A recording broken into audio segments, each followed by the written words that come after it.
Hello guys, good morning. Pag-usapan lang natin saglit yung nangyari kahapon between Senator Bongo at saka si dating Senador Ralph Recto. Ito'y tungkol sa pakiusap ni Senator Bongo regarding doon sa pag-spare ng budget para sa PhilHealth kung may excess revenue. So, ganito kabrat yung mga taga-administrasyon. Kung sakaling ayaw nilang na uunahan sila o nadidiktahan kahit maganda naman yung layunin. Kasi siguro iniisip nila points na naman ng kalaban ng administrasyon. Ayaw nila na unahan. So, pakinggan natin to. Itong nangyari.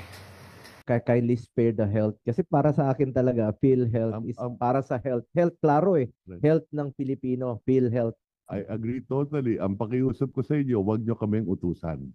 Dahil maraming mga probinsya po na walang sariling hospital, kaya DOH po nagdadala at marami tayong sinusuportahan na mga hospital at mga health centers. At pakiusap ko lang sa Secretary Recto, tulungan nyo rin po ito to make it operational at dapat magamit po mula Luzon, Visayas hanggang Mindanao.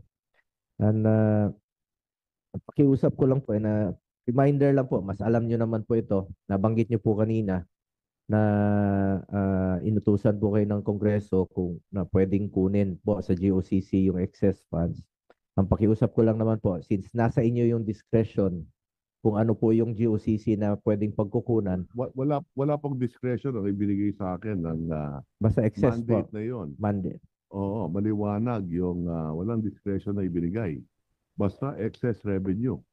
Ang pakiusap ko lang, can you just spare the health? I mean, kung maaari, kung magkakaroon kayo ng mga ganong provisions in the future, wag lang po sana yung health. Kung wala, di na rin tayo papayag dito sa Senado ng ganon.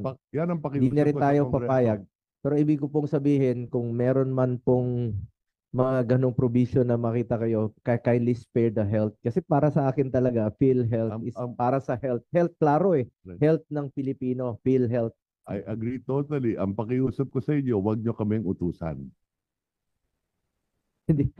Hindi po yun inutusan. It was nanilagay lang po sa provision ng GAA na pwedeng kunin yung excess funds. Ilalagay na namin next time na